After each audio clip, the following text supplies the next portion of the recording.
Hey, it's Jody Miller. I work at LePage, and this is Ian Flower, Master Home Inspector. His company is Okanagan Inspections. I know he's done a ton of inspections, I think over 700. Master Inspector designation. Not only that, he was the best of Kelowna as voted by the readers of online publication now, I guess it is. He was the best of Kelowna Gold winner 2023 for home inspectors. Out of all the people that were this year again, 2024, he's the best of Kelowna Home Inspector twice. So another year, which is pretty cool. Yeah, it's honored to find out this morning. Excited, back-to-back, shows that last year wasn't a clue. Yeah, and it's huge because those are actual clients probably that are voting for you and people that know you. They're not just picking you for no reason. It was an honor to be recognized. Ian does bring that to the table, or he's good at explaining and saying, here's some issues, but maybe here's some people to go to that can look further into it if it's a major. It's about kind of taking that one step back and realizing that someone's excited about buying their dream home or a home. Someone's excited or needs to sell. And it's just about understanding the home and its current condition so you can make educated decisions. It's being able to understand what's going on with the home, which things are normal honey-do list items, and which ones are more significant. Buying a home these days, especially in the Okanagan,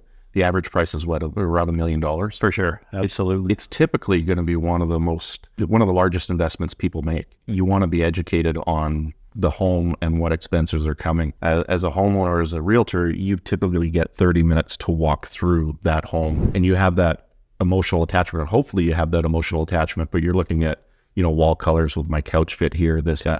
When I go in, I have 2.5 hours with nobody there, no distractions.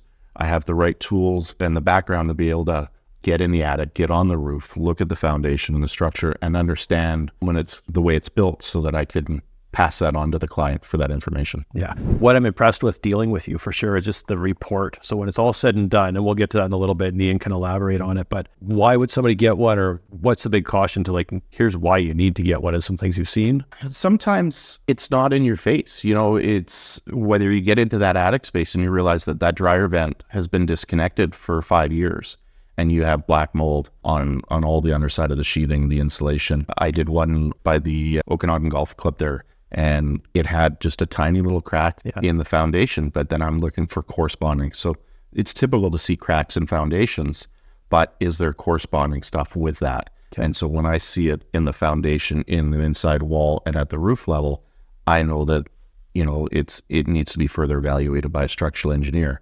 I don't use that term very often because I know what it means, but sometimes it requires it. And, in this house, there was significant issues that you just never would have kind of really known at a glance. Yeah.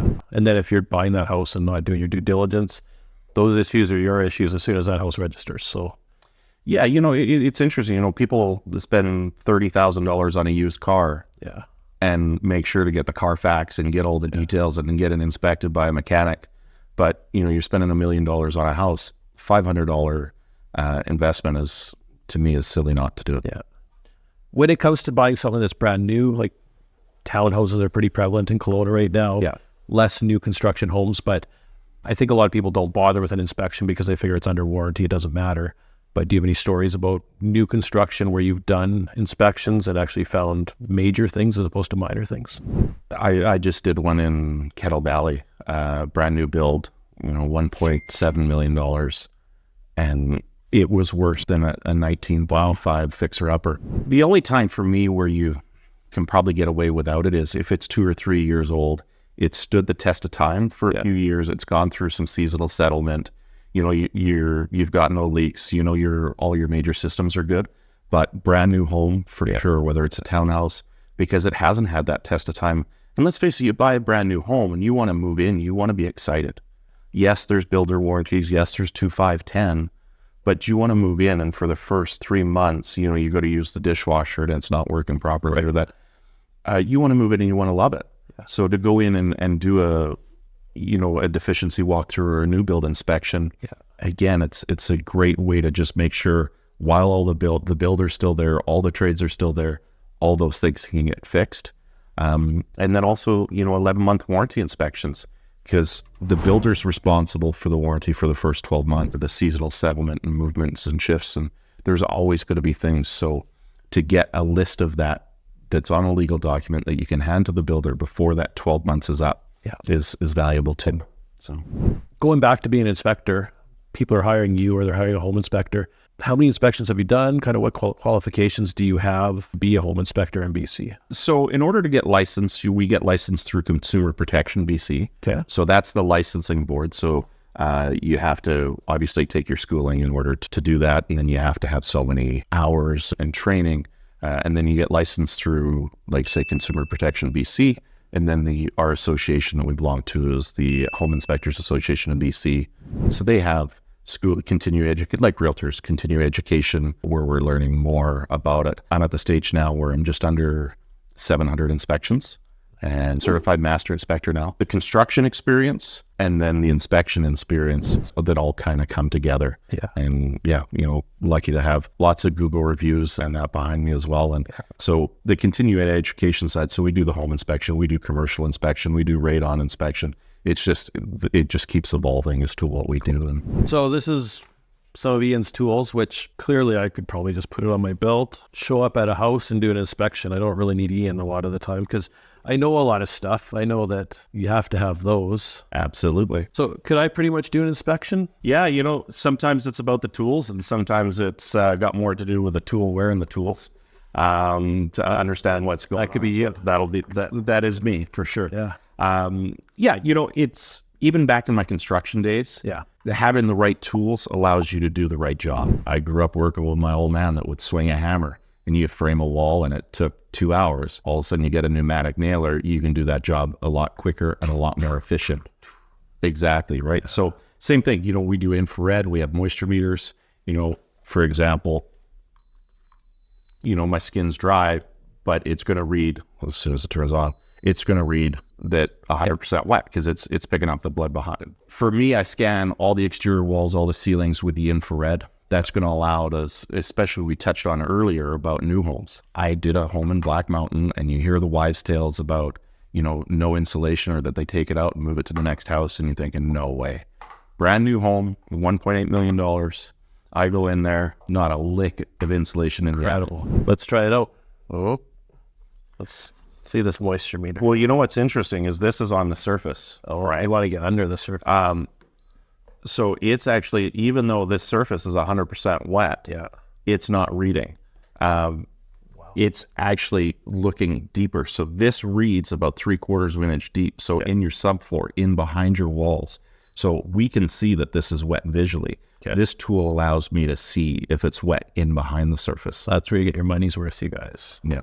How do you work with your home inspections? When do the people see the house? Are they there for the whole duration? Or how would you say, they're not all the same, but ideally, how do you explain a home inspection and how it's going to take place to your clients? Yeah, so there's the ideal, and then there's the reality a lot of times. Sure. So ideal situation, I book inspections 9 to noon and 1 to 4. I get in at 9 o'clock in the morning. It takes me 2.5 hours to do the average inspection. Yeah. So I'm in there from 9 to 11:30. The client and yourself would come at 11:30 to 12, 12:15. That allows me to get in, focus, do my job, get into all those areas. And then when the client comes, we're able to walk through. If it's a new homeowner or first-time buyer, I'm showing you where the shutoffs are. I'm showing you where the filters are. Really cater it to the client and what's going to be a best service to the client.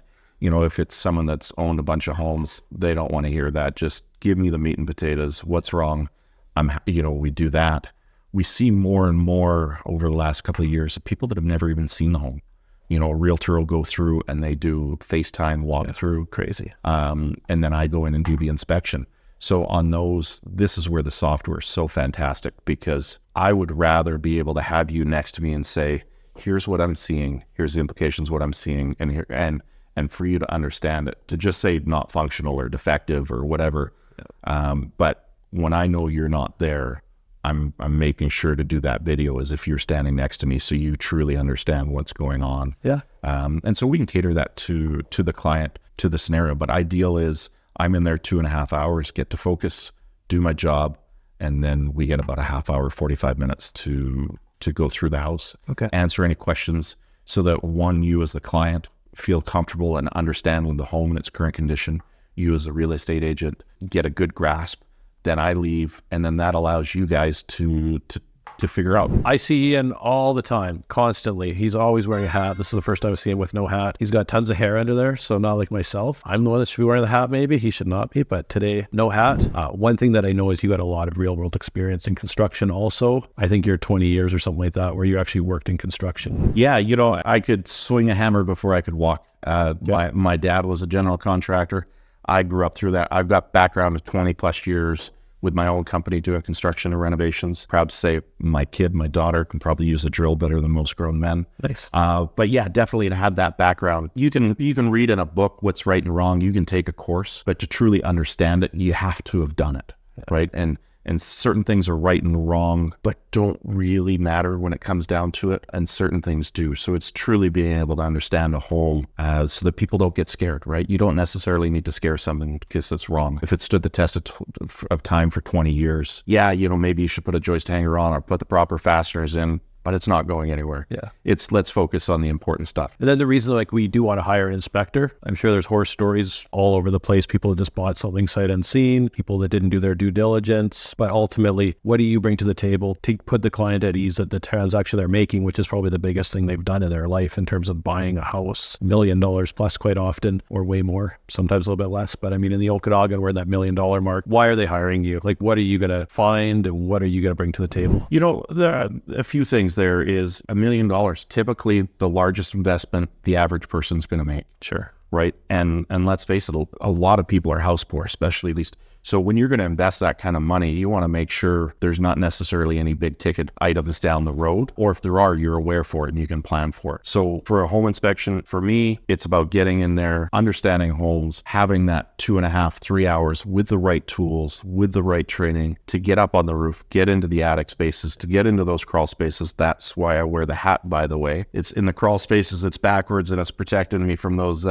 spider webs and cobwebs. Sure. But, you know, otherwise I like to show this nice array. Okay. But it's literally get in there and understand the home. Try to find any surprises so you understand them before you sign on the dotted line, and so that you and your client can discuss, hey, we didn't know it had poly B, or we had this, or, you know, maybe it's aluminum wiring and we need to have that swapped out. You can have those conversations beforehand instead of finding out afterwards. For sure. And in the whole world of real estate, surprises generally, they're not the good kind. So we want to get to the point where if there are going to be some surprises, which they would have had if they hadn't done their inspection, eliminate the surprises, see them more as discussion points, and then are they something that can be rectified? And probably most of the time, they're not major deal breakers. There are lots of deal breakers, but there's things as simple as just your washing machine hoses, things like that, which you'd say, hey, if you go on vacation and these things pop, it's a lot of water for 2 weeks.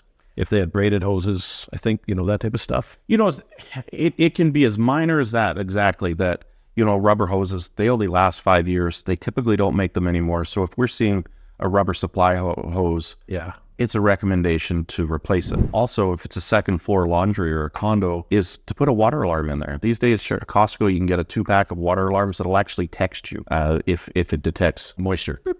Yeah, exactly. So, you know, you're away. Yeah. And you all of a sudden there's detecting water. You can call someone, you can call the maintenance guy, you can call a friend or a neighbor. Which is incredible because water does insane damage. And if you're in a condo on the second story, third, fourth, water always goes down, right? So you hear horror stories about these multi-million-dollar water claims. Yeah. So, you know, it's from minor stuff and yeah, you know, sometimes there is major stuff. And it's just about understanding. Let's face it, when you're showing homes with people, it's a 30-minute showing block, right? Yeah. Where you go through. People are excited. People are going, I don't know if my couch will fit there. Yeah. I don't know about that color. And they're squirreling and they're distracted and they're excited. I have no emotional stake in the game. I'm trained. I'm just literally going in. I have the benefit of having 2.5 to 3 hours to evaluate the home. I'm up on that roof. I'm in those different areas. I'm looking at completely different things a lot of the time. For example, a vertical crack in the foundation. See it most of the time, most homes. Is that a big deal? Sometimes people are scared. If I'm not seeing anything corresponding with it, I can walk people back off the ledge and say, hey, that's pretty normal. I see it in 9 out of 10 homes. Or if it's not normal and I see corresponding, then we can escalate it accordingly. But it's just being able to understand the home and your investment and your budget to make sure that you're making educated decisions. Then one thing talking about surprises, often like I'll be listing a house for sale. Home's a little bit older, and I mean, everybody goes to the dentist for a checkup. They do their kind of regular checkups. I just don't find that people do they're not very responsible with their houses if they've lived there for 10 years. Some are, but quite often there are surprises. So it's not common practice, but more and more we're seeing the sellers actually have a home inspection. So it's like a pre-home inspection so that they know when the house gets an offer on it, they're not going to find out, oh, here's a bunch of issues, right? To me, it is such one of the most underutilized things because let's face it, nobody wants to hear their faults. Nobody wants to hear that, they deferred maintenance. And so it's tough to be like, okay, we want to sell this. The reality, the days the buyer not getting an inspection are gone. So no matter what, we're going to find that, right? So are you better off finding out at the 11th hour when subjects are supposed to come off tomorrow? And let's, for example, say Poly B. A good real estate agent's going to say that's probably $10,000 to $15,000 to replace. So now they're trying to deduct that off. Everybody's emotions are heightened. If you do a pre-listing inspection, say it's on crawl space, it's pretty easy to fix. Even if you don't want to replace that Poly B, you get a quote and you go, one, you disclose it. Two, you have a quote saying it's $6,000 worth of repairs. You're in control of that narrative. And you have time to figure those things out. Or say it's a defective GFI switch. You can swap it, right? And then you can show, hey, we fixed these things. We've disclosed these, but you have that power. You're in control of the narrative instead of someone else that's making that offer. So to me, yeah, it's sometimes you don't want to hear some of the information or sometimes there's surprises, but at least you have time to digest it and figure it out and navigate it as opposed to being under the gun or losing a deal. And I don't think that's something that people even realize they can do or take into consideration. So it's something I think a lot of sellers should consider because it's just going to eliminate that surprise. And then they already know what they're getting into when they buy, what they're going to be looking for. So yeah, it makes sense for sure. Like if you're doing a home inspection when you're buying, maybe do one when you're selling too, just so you know and you can present to the people that are buyers, we've had a home inspection already. Yeah, we even with our pre-listings, what we do is we'll actually create a sales sheet or a QR code. So when you come through the front door and you see that little sign that says, please remove shoes, you can actually scan the QR code and go through the inspection report. The other kind of neat thing with that is it shows that you've done your due diligence. You've shown that you've taken that extra effort to understand, like to have the home evaluated. Yeah. And then you can also show that, hey, we had the home inspector come in, he found this, this, and this, and we fixed these things. So it looks good to be able to see that, the buyer to be able to go, okay, it just makes them feel comfortable, I think, with then putting that offer in and putting their best foot forward. One thing is like there's a typical home inspection, but there's usually add-ons, maybe some of those add-ons that you would see on a website, a home inspector website. Maybe they're not add-ons for you. They might just be included as part of the service. But now there's radon. Somebody might have a swimming pool, all kinds of things to look out for. Is there anything that you do in your service that's sort of specific to the Okanagan or things that you do over and above or things they can add on? I know with maybe not AI, but with technology, you've got your little gun, the infrared, yeah. So that type of stuff. Is there anything that you kind of say, hey, this is what I bring to the table or this is what I find between walls that no one else would find? Or yeah, interesting. Some companies do the infrared as an add-on. To me, I can't do my job properly without infrared. So to me, it's not an add-on. It's part of the package. There are ancillary services that we do like radon, pool, hot tub, and different things that we can add on to it for sure. Infrared, invaluable tool, because if there's missing insulation in the walls, there's no way to know, right? With the infrared camera, as long as there's a temperature differential between the inside and the outside, so summer, winter, we're going to see that temperature difference. Anytime there's missing insulation, say it's in the winter months, we're going to see a big blue zone. Almost like an X-ray. Almost like an X-ray. So the other thing too is moisture. When it's evaporating, it's a cooling process. So for example, if there's a little water leak in the attic that's in the insulation, there's a vapor barrier. So you're not actually going to see that moisture's there. It's not going to come through. But if I scan that with the infrared, it's going to show me a cooling zone. Then I've got a moisture meter that we'll follow it up with. And with that moisture meter, we can test. Awesome. Is it wet? We know it's obviously moisture. If it's not wet, we know it's missing insulation. So those things are included in every inspection, every attic exterior walls we're looking for. Even in bathrooms, around dishwashers, if there's a slow little leak and it's under the linoleum and nobody really knows, it's going to pick up those spots as well. And then, yeah, if there's a pool or hot tub, we can do a cursory look on those to see if there's any issues. Radon's the big buzzword now, and people are talking about radon, so we can do the radon testing or assessments as well. And I would assume, because you're going to know the property ahead of time where you're going to be doing the inspection, you can say to the consumer, to the person buying it, here's some things you might want to add on to it, or here's some things to consider, right? So you're going to do a little prep work before you show up there. Yeah. So when the inspection gets booked, we're going to do a standard, home inspection.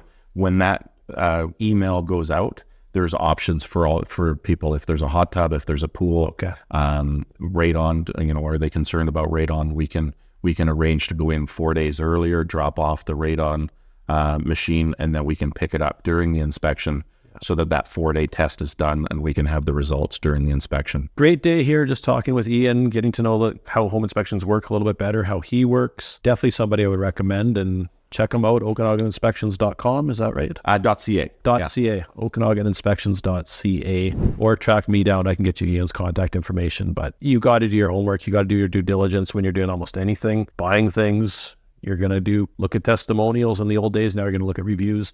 But check out Ian, because if you are getting a home inspection, it's major when you're spending $1 million on a property, or even if you're spending $300,000. You don't want to be stuck with a 300-pound weight like you just regret. So call him. He's definitely a guy to talk to, and whether you hire him or not, he's going to be happy to talk to you about the whole process and how he can maybe help you with your house. Absolutely. Thank you.